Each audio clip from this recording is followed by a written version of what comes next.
Stop looking at Zillow for just 1 second, because if you've been searching for a home in the East Bay, you've probably started to realize that there are two very different versions of one East Bay. Version 1 includes cities like Berkeley, Oakland, San Leandro, Hayward, and many more. In this version, you often get walkable streets, lots of restaurants to choose from, cultural and ethnic diversity, and tons of energy everywhere. The second version of the East Bay includes cities like Walnut Creek, Dublin, Pleasanton, San Ramon, Danville, and also the La Miranda area. In this version of the East Bay, you often get clean neighborhoods, quiet streets, top-rated schools, and suburban calm. So which area of the East Bay do you gravitate towards? Because here's the honest truth. The East Bay isn't just one area.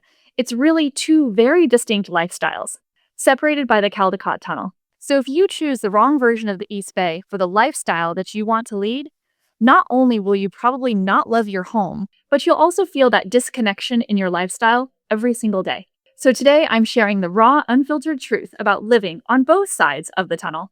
The stuff that locals actually know and no one talks about online. So by the end of this video, you'll know exactly which side of the tunnel you should be living on. If we haven't met yet, I'm Jen from the Jen Collins Group. We help people buy and sell homes and figure out where exactly they want to live throughout the East Bay.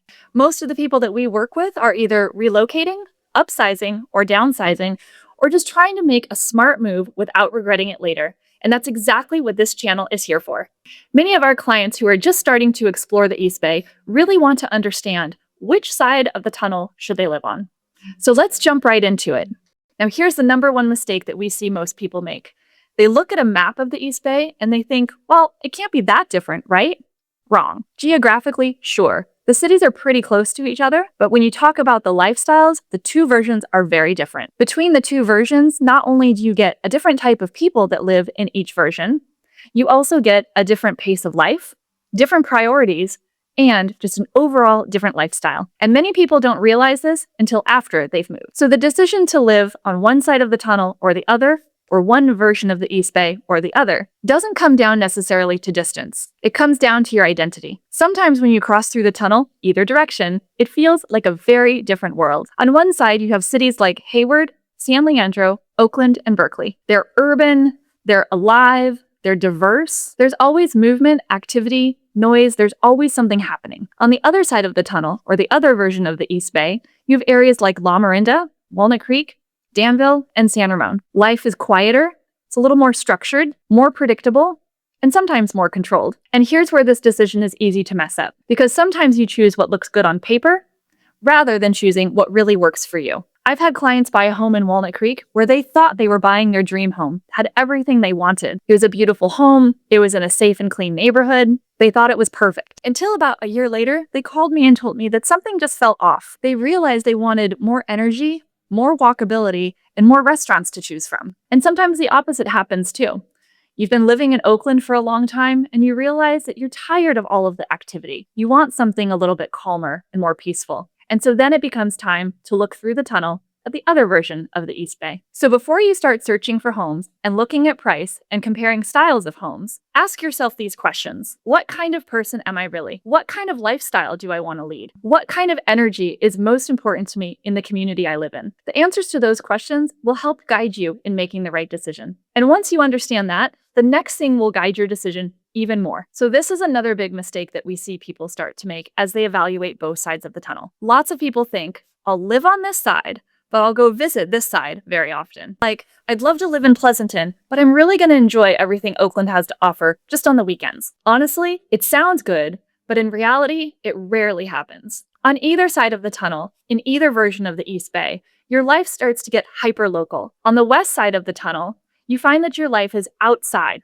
often. You walk to the local coffee shop, you try the newest restaurant down the street, you're surrounded by people all the time, and there's always something happening. Life just pulls you outside. On the east side, life tends to shift inward a little bit. You drive more, you hang out at home a little bit more, and your routine becomes a little bit more predictable. Weekends start to look like going for a hike, enjoying a new park, or having a planned dinner with friends. And there's nothing wrong with either version. It's just really which lifestyle do you want to choose? This difference in lifestyle between the two versions of the East Bay is really something that people don't often realize until they live there. So you're not just choosing a home, you're really choosing how you want to live. Because even if you think that you're going to balance your life between two sides of the tunnel, the Caldecott might have other plans. Now, here's something that people don't talk about online. The Caldecott Tunnel looks like a really short drive, but mentally, it's a barrier. At first, you tell yourself, it's only 15 or 20 minutes. It's no big deal. But then traffic hits. All of a sudden, you're late for an appointment and your timing matters. And you start to realize that crossing through the tunnel is kind of a bigger decision.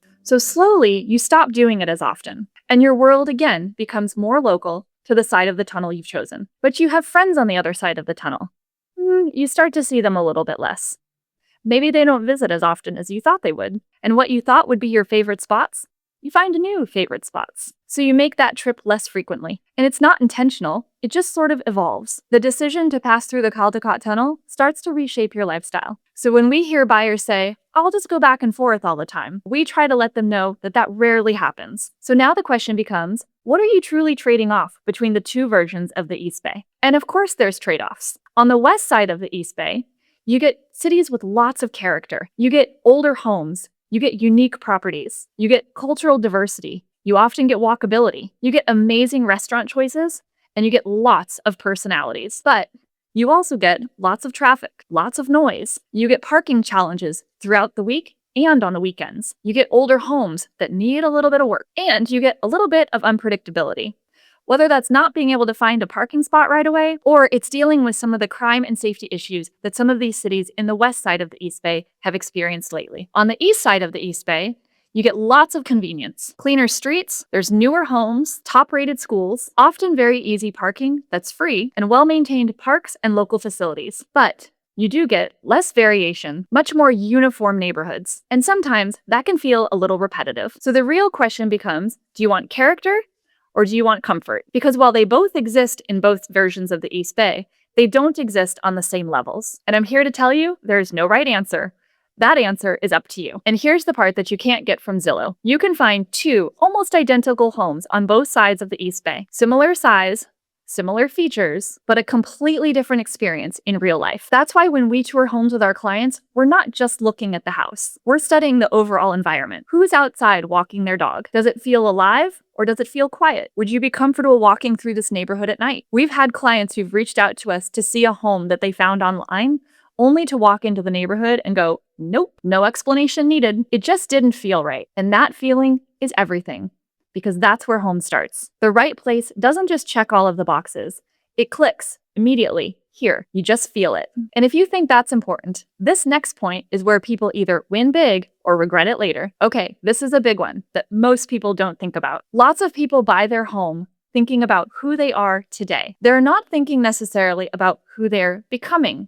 And that can be a big mistake. If you're single now and love the energy and walkability of that version of the East Bay, will a calmer lifestyle and different school ratings be more important to you later on? Because if you're thinking of having kids, schools will likely matter more than nightlife. And if you work remotely, your commute might not matter at all. But if you're thinking about going back in the office, your commute might change, and then your lifestyle will change. And where you live needs to support that lifestyle. So don't just ask, what works for me right now? Be sure to ask, does this home fit for the version that I'm working towards? Because the best move is the one your future self is grateful for too. So here's the honest truth about living in the East Bay. It's not about picking the best city. It's about picking the right version of the East Bay for your life. One side gives you energy, culture, and lots of movement. The other side gives you space, calm, and a bit of control. And unfortunately, if you choose wrong, you'll feel it every single day. But when you work with us and we help you choose the right version for your lifestyle, it upgrades your entire experience. So if you're thinking about making a move in the East Bay,